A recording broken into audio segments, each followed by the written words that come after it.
Assalamu alaikum, урматтуу телекөрүүчүлөр. Эфирде учурчак көрсөтүүсү түз эфирде. Бүгүн 7 октябрь. Бүгүн дагы сиздер менен бүгүнкү Кыргызстандагы абал туурасында кеп кылмакчыбыз. Алгач көрсөтүүбүздүн коноктору менен тааныштыра кетсек, Атабек Бөдөшев, Кыргыз Республикасынын эл артисти, обончу, комузчу. Саламатсызбы? Ошондой эле Нурманбетов Тынчтыкбек, Кыргыз Республикасынын маданиятына эмгек сиңирген ишмер, акын, профессор. Саламатсыздарбы, урматтуу коноктор, студиябызга кош келипсиздер. Бүгүн Кыргызстандагы абал туурасында кеп кылмакчыбыз. Негизи эле аксакал катары айтсаңыздар, бул окуяны бүгүнкү сиздердин көз карашыңыз боюнча кандай сүрөттөйт элеңиз? Аксакал катары баштайбыз. Эми сүрөттөгөндө бул анархия болуп атат да. Биздин ушу эгемендик алгандан бери 30 жылдай убакыттан бери ушунчалык чириген саясат, чириген бир жаман окуяларга түшүп келиппиз да. Ошонун акыбалы ушундай, ошонун саркындылары ошолорду азыр көрүп атабыз. Ушунчалык чирип кеткен мамлекеттик саясат болгон экен. Мына азыр жаштарды карап, анархия дегенин азыр 3-4 бөлүнүп алып, бирин бири тааныбай атпайбы. Азыр мына премьер-министрди убактылуу шайласа, ал премьер-министр боло элек, ал өтүш керек. Аны биз признавать этпейбиз деп чыгат. Азыр признавать этиш керек да. Себеби ошол жанагыны тааныш керек. Укук талаасына келишибиз керек. Аны жаштар укуусу жок. Анан ушул жерде мен мугалим катары айта турган нерсе, мына ушул жаштар азыр 30 жаштагылар. Булар ошо 90-жылдар төрөлгөндөр. Ошондон кийин баягы перестройка башталгандагы төрөлгөн балдар да.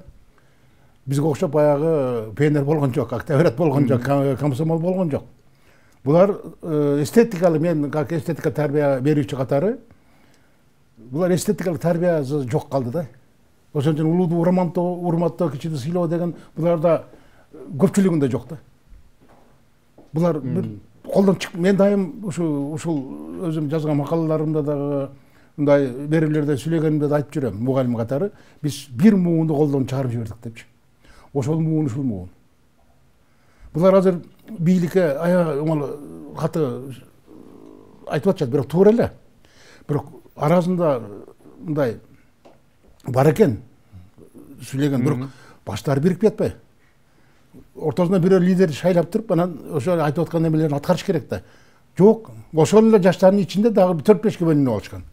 Бул деген анархия да. Анархия болгондон кийин ал кандай болот? Бул кыйын нерсе да бул.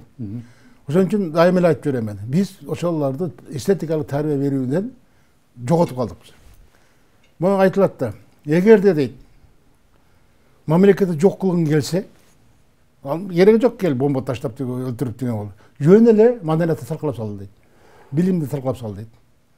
Билимсиз, маданиятсыз болгондон кийин эле ал мамлекет өзүнүн урап жок кылат дейт. Биз ошол абалга келип азыр кеп келдик. Азыр ошон башталышы мына. Бир азырда кече эмес, башталышы. Биз азыр кайра түптөп калышыбыз керек. Кайра ошо балдарды кийинки муунду тарбиялашыбыз керек. Бул муун ошо муунга карап балким акылына келет. Бирок бул муунга бир ыраазы болгонум, ушу биздин бурдагы ушу шишип көп калган жараны булар аябай жарып атат да. Чукуп салышты. Мына азыр ошо улуу муундагы ошо политикада жүргөндөр эч кимдин авторитети жок болот атпайбы? Жок да, эч кимдин артынан ээрчибей атат. Бул деген трагедия. Бул эң жаман нерсе булчу. Эми бир нерсе да, ушулар кантип келди жана азыркы мына шишик болуп калган ошол жанагы партиялардын башчылары деп коеюн азыр кийинки мезгилде. Эми партиялардын жакшы эле башчылары бар. Баарына тийбесин. Жаңы түзүлгөн партиялар бар. Жакшы бир иштей турган бар. Бирок негизинен партияны, системаны эл жаман көрүп калды да. Эми ушулар кантип келген? Көбү Аскар Акаевичти жамандашат. Баарынын күнөөсү. Жумшактыгы деп деле коет элемчи. Ошол демократияда ошо уруксат берген. Ушундай болгула. Ушундай болупса, демократия эмес түптейбиз деп. Демократия көрсө мындай түптөгөн болбойт экен. Ошол мезгилде буларга оппозиция болуп Акаевга бир түзүшкөндө, ошол оппозициянын калгандары ушулар көпчүлүк жана азыркы оппозициянын башчысы болуп, анан партиялар түзүп, кыйын болуп элди башкарганда, ошолор кийин бийликке келбеди. Мен кийин ушундай эмеде болуп калдым. Орустар волчьи стая деп коет го, карчкылардын үйүрү. Ушул үйүр эле. Ушул үйүр келди, бала башталды. Ушул 30 жылдан бери ушул үйүр жарымызы оппозицияга кетет, ярымызы бийликке келет, кайра бийлик ошо берке калган оппозиция бийликти кубалап чыгат. Анан тигилер кайра келип калып жатат, бышкы чыгып ойнап жүрө берет ушинтип. Убакыт өтөт атпайбы? Чоң рахмат агай. Бул боюнча да улуу муңга кайрылабыз сөзсүз түрдө. Тынчбек агай, айтсаңыз, бүгүнкү кырдаалга сиздин көз карашыңыз боюнча улуу муңдун өкүлү катары эмне себеп болду деп ойлойсуз? Кимдин катасы кетти? Болтурбай койгонго боло беле? Мындай да, менин баамымда Кыргызстандын, кыргыз мамлекетинин тагдыры бычак мизинде турат. Мен тырнакчанын ичиндеги революционермин да. Ошол 2005-жылкы 24-мартта, андан 10-жылдагы апрелде, ошол мен иштеген жерим ошо Ала Тоо аянтында да. Аны мен баарын карап келем. Жашын да караймын, орто муун да караймын. Анан мен айтышат, сен неме деп, тиги революционер деп. Анан мен угам, ушу кече бүгүн эле 5-күн кечинде 4:30-дан 6-7-8ге чейин мен ошол жанагы азыр көчөгө чыккандардын бүт аралап чыктым да, мындай калыс катары, мындай нейтрал адам катары да. Анан ошондо мени өкүндүргөнү таш керек дешип атат да. Жаш балдар карасам ошо бир 20-нын тегереги, 25-нын тегереги. Аны мен ойлоп койдум, бул ташты эмне алышат деген десе, көрсө жана таш керек экен да. Ал таш чогулткан билебиз, ал ак кепкачандар деп баягы 5-жылда тиги паркка таш төгүшүп. Анан аркы кой таштагы таштар билесиңер да. Мен түшүнбөйм. Ушуларды булар өзү эле чыккан жок да. Булардын артында бир күчтөр бар. Булар жетектеп, мындай айдактап турган адамдар бар да. Анан эки эле маселе бар да, байлык менен бийлик. Анан ушул бешиктен белдери чыкпай деп койсуз да болот. 30га, мейли 40ка чейин барсын да. Эми алдылар аралашып жүрөт. Туура, жаштар, келечек жаштардыкы. Эми ошондо дагы бир өзүнүн бир мамлекеттин мыйзамы бар, конституциялык түзүлүш деген болот. Мына мен кече таң калып калдым. Тети Ген прокуратурага апарып жанагы чоң казаттын өкүлүн отургузуп койду. Өзү Ген прокуратура болсо, бүтүндөй мамлекеттик түзүлүштөгү мыйзамдардын иштешин бирдей жана так аткарылышын көзөмөлдөш керек да. Эми мел иштесин, бирок мындай мыйзам ченемде келбейби? А дегенде мына маселе кандай коюлуп атат азыр, Азыр маселе Кыргызстан курууга капталып калды. Мына азыр бийлик жок. Мына кече жакшы көрдүңөр, тиги жогорку кеңеш иштеп аткан мөөнөт бүтө эле экен. Мен сыйлаган, менин муунумдагы ошол Кадыр Барктуу депутат Мыктыбек Юсуповичти алып келишти. Бул туура болду. Ал кесиби юрист, бир канча ген прокурор болгон, жогорку кеңештин биринчи чакырылышын депутаты, юридик илимдеринин кандидаты, генерал, баягы акты караны көрүп Москвадан окуган, бул жерде окуган, кыргыздын каада салттын, наркын, баркын, мамлекеттүүлүк деген эмне эсиңерде болсо керек. Баягы жеп маселеси болгондо айтты го, ушул жанагы Кытай менен келишим койгондо ошол 120 депутаттын бирөө да окуптыр да келишимди. Жанагы кычкачтар $200 болот го, бирөө да окуптыр. Кол коюп берип коюшкан. Чоң рахмат агай, кечиресиз, сөзүңүзгө аралжы. Азыр эми мына өзүңүздөр дагы экранга дагы окуя болгон окуяда бир көз салып көрсөңүздөр, бул жерде мынакей айрым саясий партиянын өкүлдөрүн же лидерлерин эл такыр эле көргүсү келген жок да.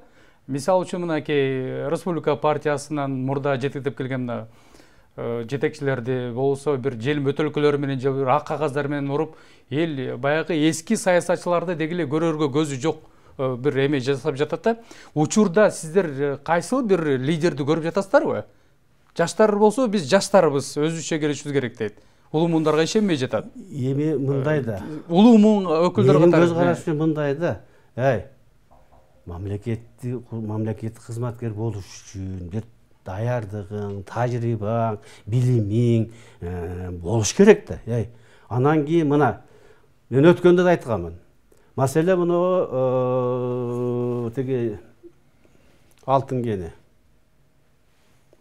Кумтөр. Муну ошондо 12-жылы ким көтөрдү эле? Ошондо депутаттарга айтты жана Садыр деген жигит. Кайсы бириңер менен кол коюп атасыңар деп. Эми ошол шорун каткыр, ошо алтын маселесин далилдеп, берген парасын албай, башын сайып, ана саясий күнөө менен камалып, болбогон жер, көрбөгөндү көрүп, тартпаганды тартып, атасы өлдү, энеси өлдү, баласы өлдү, анан жыргаганда жаткан жок да. Эми ошону бүтүмгө келип, кечээ эле жогорку кеңештен, ал боло элек али. Ал болгонго мыйзам ченемдүү өзү айтты. Отурамыз отуруп коет эле жана мен айтканда. Отурган жок, ал баш тартты, жок, мыйзам ченемдүү болсун деп. Азыр менин жеке көз карашымча, андан революционерлердин баары камалган, туура. Баягы бирөө башыгы баталга сайыш керек да. Менин жеке түшүнүгүмдө, менин жеке байкоомдо мына ошол жанагы мыйзамдуу гана жолу ошол жогорку кеңеш теге өкмөттүн отставкасын кабыл алып, анан тегилин мамлекеттик түзүлүштүн жана өкмөтүнүн курамын, составын, канча министрлик, канча агенттик, канча тигиндей мындай болуп туруп, анан аттарын жазып келип, аны теге жогорку кеңеш жактырып, анан бекитет. Анан боло электе эле жанагыдай кылганы бул менимче мекенге күйгөндү баягы жүргөн турганынан мекенге эмне кылды? Эмне кылды? Мейли болсун, бирок ошол үчүн бир мына дагы айтып коеюн. Муктарчы, ошо ген прокурор болгон. Ак үйдө ошо коргонуу бөлүмүнүн башын баштаган. Ошо ак суу окуясында дагы калыстык бүтүм чыгарып комиссиянын ишин. Демек, калыстыктын жолу алыс экен да. Анан ошону эл көрөт баары бирчи. Эч ким каршы болгон жок го. Баары макул болду, ошо төрагалык болгонго. Азыр деле жана Садыр Жапаровду. Мен анын баланы мен учурашта көргөн эмесмин. Мен болгону анын кыймыл аракетинен, депутаттык ишмердигинен, ана жанагы кунтөр маселесинен, андай эми Кудай урбады, көрүнгөн жетелеп келип жанагы жаштарды койдук го биз жана сапар исаптап келгенде. Мен жаңылбасам 20дан ашык чет өлкөдөн бүткөн жаш балдарды кеңешчи кылып алды. Аягы эмне менен бүттү? Аз жерден биз мамлекет жоготкой жасадык. Эми туруп алышып, бар акыл үйрөтөт. Акыл үйрөткөн мурда өзүң нерсе билишиң керек. Ошол жана бул жагы айтпадыбы? Аркаңдан сенин үнүңдү уга турган, сенин колуңа кол болуп, бутуңа бут боло тургандай бир кадыр бар, нарк керек да. Мана бизде ошо жаш тарга өрнөк боло турган бир абийри таза сөздүн чын маанисиндеги бир ишмер жок болуп атпайбы? Баары байлык менен бийликтин аркасынан куугандар.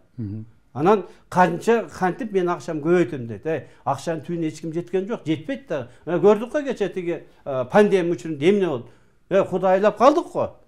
Анан эми бир кичине бир Кудай берип аткан күнкөрсүздүктү, көз карансыздыкты бир сый баркташыбыз керек. Ошонун кадырына жетишибиз керек да. Жөн эле мен креслого отурат элем, анан мен отурушубуз керек эле деп жетелеп барып отургузуп ал деген ошол 5-жылы башталган. Бир ай аким болгон. Эми эртең эмне деп жооп берет? Эми ошону эми аз жаманбы жана координациялык совет деп атат. Ал неме юридикалык күчү жок. Бул маселеге биз токтолобуз кеңири. Координациялык кеңешке да башка да токтолобуз. Эми ага айтсаңыз, сиздин көз карашыңыз боюнча учурда улумуун өкүлү катары, учурдагы лидер катары кимди көрүп жатасыз? Бизде азыр бир туруктуу бир лидер барбы? Азыр адамдар кимдин артынан ээрчигинди да билбей калышты да. Ошон үчүн башалман болуп атат. Ошол туруктуу лидерлер деле депутаттардын арасында бар болчу. Анан жанагы туруксуздары, жанагындай авторитети жоктору бүт ошолордун баарын жаап салды да. Азыр ошонун ичинде көмүлүп калды. Азыр мына Муктыбек айтып атпайбы? Бар арасында. Ошондой немелер бар. Жанагы Шерниязов бар. Бар. Кыздардан деле бар. Бирок алар жаналардын ичинде көрүнбөй эле калып атпайбы? Жаштар аз болуп атат. Анан жаштар аларга ишенбей эле калып атат да. Анан бир кызыктай азыр Тынчтыкбек айтпадыбы? Мунун артында чоң күчтөр бар. Чоң күчтөр бар да. Бирок алар эмнени калып атканын түшүнбөйт. Биздин мамлекет жаштардын артынан бекитип алып. Эми онча чыгыш үчүн көп акча керек. Жөн эле бир айдактап туруп турушат. Жаштарда бирелер бар да. Эми ошол ичинде биздин мамлекеттин түзүлүшү жок болгон жерден сезип атабыз. Каякта Эсенбе? Алар иши ушул да.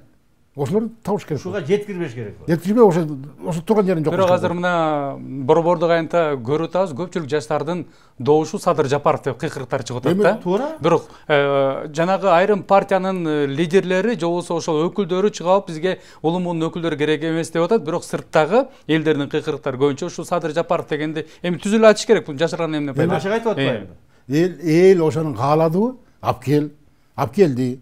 Эми беркилер экинчи жагы ошону каалабай атат да. Бул анархия да, болбойт да. Мына эми жогорку кеңеш берди, укук талаасына келди да. Жогорку кеңеш бекитти. Жана сот азыр ишин алып атат, алып койду окшойт. Анан бутты ал азыр келип иштеш керек. Иштеп жанагы түзүш керек. Бирок ал ИО да, эме да азыр милдетин аткаруучу. Ал алдыда да көп иштер бар эле. Али кайра депутаттар келиш керек. Ал дагы жанагындай. Бирок азыр ушул ситуацияда ал чыгышыбыз керек да. Анан эң жаман жери азыр. Мына өзүм күбө болуп атам. Бир жана топтор ар бир партияны сатып туруп элечи. Ана жанагы бир дурузураак кызматтагы учреждениялер бар да жанагы. Мекемелер келтирип арызыңды жаз. Биз да бир ишине келип коюп атпайбы? Кандай? Ал жерде печат бар. Ал жерде өзүнүн шоту бар. Ал ким? Ал жактан тияктан приказ менен келиш керек да. Анан билгендер алар киргизбей колап чыгышып атат дагы, билбегендер акча бере коюп, бул жебине кыскасы убактылуу болсо дагы. Убактылуу макул, мен өткөлү бир экен болот, мен эсилем эмне макул болосуңар? Ким ал? Сен эртең канча бирок печаттан алып кетип калды. Соттолосуңар айтып коеюн. Ал ким ал? Алар не имеет права? Анан тияка звонить этиштер. Бир болдан келдик дептир. Анан бир болго звонить этип баягы десе, биз андай алар билбейбиз, жүрөбүз. Айнана мындай ошол жерде отурганда безграмотный кишилер болот экен ойтой. Өзүнүн немесин сактай албаган. Закон бар да. А ким алар? Партияга ошондой укук барбы? Кайсы партияга ошондой укук бар экен? Жок анда бул. Эч кимде укук жок. Алар немейт бирок алып келип туруп мына жанагы КТРда эмне болду? Бирок мына интернет блоктарында да көрүп атабыз, маалыматтарда Садыр Жапаров өзүнүн масал маалымат каражаттарына да кайрылды. Мен бир дагы адамды бир жайга отургузган же жөнөткөн жокмун деп айтты да. Бул жерде айрым партиянын жок көчөдө жанагы немелер. Булардын келечеги кандай болот? Ушул убактылуу келгендердин келечеги. 5 саат отурат. 2 саат отурат, 5 саат отурат. Артынан башка бирөө келет да айтып чыгат. Эртең алар таппай каласың. Булар жок болуп кетет. Баягы 5-жылдарда ошондой болгон. 10-жылдарда ошондой болгон. Эл үйрөнбөйт экен, айрыкча кызматта тургандарчы. Жок андай акон. Канат туруш керек. Хаос уруксат бербеш керек. Эми тарыхты карап деги эле бир сабак албагандай эле сезилип жатат да. Негизи эле ушул биздин кыргыз бийлиги президенттик башкарып өткөндөн кийин бир анархияга жол берип койду да. Сабак албай койду. Ошол 5-жыл революциялыгын мен сүйүнгөм. Анан мен ачыгын айтайын, ошол 3-чү каптаганда кирген, мен ак үйгө кирейин деген ниетим кирген эмесмин мен. Ошондо Акаевдин сүрөтүн ыргытканына макул болдум, болуптур. Андан кийин компьютерлерди баштадым, мен ошо кыйкыргам, ал компьютер сага эмне кылды? Анан менен бүттү. Анан эртеси күнү укту жанагыдай мара талоончулук болгон. 2010-жылы. Ошол жана агропром деп коюп атпайбызбы? Жанагы генпрокурор күйгөн. Ошол жерде биринчиден 7-чи кабатка талкалап салган. Эми ал жерде эмне тиешеси бар? Алдың бейликти ар жакта ак үйдү. Так. Анан жанында прокурор күйбөдү. Ошонун сыртындагы жанагы жасалган прокурор 70 жылдыгы же 75 жылдыгын арата мен анда ошо дирекция деп койчу сурандым. Ушуну канча болду? 28 миллион деген. 2 айдан кийин өрттөп салышты. Мана кече көрүп мен көрсөттү го телевизордон президенттин кабинетин. Анан ошону көрүп зээним кейип кече мен атайын басып барып дагы кирген жокмун, бирок бүт жерде документтер чачылып атат. Эч нерсе калган эмес дейт. Бул эмне? Ошол жана мен жашысы болобу, карысы болобу, бийликке келем, өкмөт мындай башкаруу катышам десе, ал казынанын элдики го, элдин байлыгы. Кайра эле ошол бүйдө оңдоп эле түзөп эле ошол жерге ушу өрт кое бериш керекпи? Мунун өзү саясий билимин тайыздыгы, мунун үчүн өзү мекенчилдиги, соккон жүрөгү жоктугу, ага баары бир эптеп бир учурга чейин креслодо отуруп, ошол чачкан акчасын жыйнап, кайра кетиш керек. Андан кийин баланын баары жанагы тизмеде. Тизмеде. Ошол тизмеге бул мамлекетке бир ак кызмат өтөгөн, мындай бир кадыр барктуу, ошол мандаты бар төшбөлгү тагыныш үчүн биринчи мен карадым, таң калдым. Эч ким билбеген, эч ким эми ошолор тиз билгизе алышат. Ана албетте элдин кыжыры кайнайт. Эми ошону гезит аркылуу мен Жаңы Ордодон окуганмын. Президентке жазылган болчу. Ай, ушундай пресс-службаң иштебей атат. Mana ушундай элде ушундай көйгөй болуп атат, ушундай мындай бир чалкеш иштер болуп атат, кара тирешүүлөр чыгып атат. Ошол не реакция болгон жок да. Ошону жанагы көчөгө чыгарбай, жок дегенде, БШКсы жок дегенде, ай, ушундай болуп калыптыр, кое тургула, биз чыгарабыз дегенде, аны жанагыдай элдин кыжырыгын бирине 46, бирине 45 мандат бере койду, теңизде 13 берди, бүт ар жакта баланын бар ошондо чыгып атпы. Анан элдин каны кайнап кетти. Жашынын да карысын. Орустар аятка чересчилигин калысты. Билгениңди кылып. 24 гол мен ала албайт. Ошол 15-жылы деле эң кыйын партия 14-15 деле алган. Ооба, 38 менен келген СДБК. Ошол 15тен ашкан. Эми агай, бул эми нагылыстай. Айтсаңыз, негизи эле бүгүнкү кырдаал мынакей 3-күн кетип бара жатат. Абал барган сайын курчуп бара жатат десек жаңылыштык болбос. Анткени эл дагы мынакей борбордук аянттан чогулган элдер 2-3 күндөн бери мына көпчүлүгү ошол суу ичип, нан жеп жүрүшөт да. Кээ бир жаш активисттер коркуп жатышат. Бүгүн мына түнгө дагы бир окуя болуп кетпесе экен, уруп тоноочулук деген фактылар козголбосо экен. Эми муну көрдүк да, жашырганда эмне мурдагы төңкөрүлүштөрдө бүт баары болду. Бирок бул төңкөрүштүн башында биринчи күнү аябай адептүү, башка наркы революцияларга салыштырмалуу бир аз болсо да маданияттуу өттү дейт, тынч өттү дейт. Бирок бүгүн дагы көпчүлүк жаштар коркуп жатат. Илинбей калгандар, жанагы бак талашкан, бийлик талашкан, мүлк талашкандар ошол ишке барат. Сөзсүз барат. Эми жана Кудайга шүгүр 2 генерал турат. Эми ошолор мен да таң калдым. Эртең менен ишке келсем, айтматуу нестелжен удургушуп атат. Эмне десе, бир адамды президент кылышат экен, бир адам премьер. Уксам баягы эле жарамазандар да. Эми ушу болду го, көрдүк го кимиси канча кызмат өтөгөн. Эми жок дегенде жанагыда сүрүлүп, запкыны жеп, ана ачыгын айтып атат, мен эч кимди койбоймун, эч кимди койгон укугум да жок. Эми баягындай түрмөдө отуруп калган киши көп нерсени окуп алат да, анан мындай ыйман жолуна түшүп калат. Мына үйүнө киргенин көрдүңөр го. Мен капсыны болуп, бисмилла деп кирди.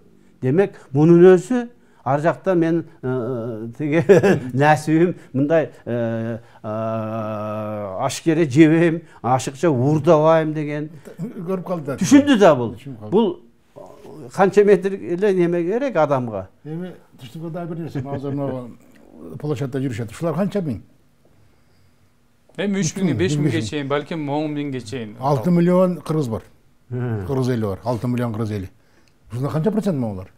0,000 канча болот да. Анан почему ушулар ошо Кыргызстандын тагдырын чечиш керек? Мен ошого жаман жиним келет да. Атактуу элдер бар да дагы. Жок, ошол элдер сурулуп чыгып келбейби? Келип коет да жакын. Бул эми айтып атпаймынбы, ошого жетишпеш керек. Бул ошо элдер келип, буларды баарын куалап чыкканда жаман окуя болот. Бирок мен билем, ал келет. Болду дейт. Кимсиңер силер? Үчүн силер биздин тагдырыбызды чечесиңер. Үчүн бизден сурабай эле контур көргөн. Ким берди буларга? Ким берди? Ким берди дейт. Бул сөзсүз келе турган нерсе. Эртең жата айылдар кайра жөнөйт бияктырсыздар. Эмне? Силер мында биздин тагдырыбызды чечесиңер. Токтоткула дейт. Бирок ортодо дагы кан төгүлүп кетиши мүмкүн да. Эми чабышыпчы. Баягы элесиңер дагы теги 2 площадьта эме туруп алып согушуп кете баштаган. Анти-митинг деген чыккан. Эми ошо анти-митинг келиши мүмкүн да, уже ошого жетип келатат. Эл жатып атат уже. Биз азыр шаардыктан жатай баштады. Ертең шаардыктар чыкса эмне кыласыңар? Бул бүгүнкү кырдаалды, мынакей башаламандыкты болтурбай коюу үчүн ошо өлкө башчыбыз эмнеден ката кетти деп ойлойсуздар? Мындай да. Бар эле эми бешиктеги бала деле билип атпайбы. Мисалы жанагы элдер биринчи митингге чыкпадыбы? Жок, бул биринчи себеби шайлоо, мейли деңиз. Ошол эле шайлоо эле. Ошондо келип эле мен отмена этем деп эле отмена этип салыш керек. Бирок кеч жокко чыгарды. Акта эл кетип калгандан чыгарат. Уже кечти, ал болбойт да. Ал уже эме жүрүп кетпеди. Сел жүрүп кетти да. Селге чейин келиш керек болчу. Жөн эле келесиз.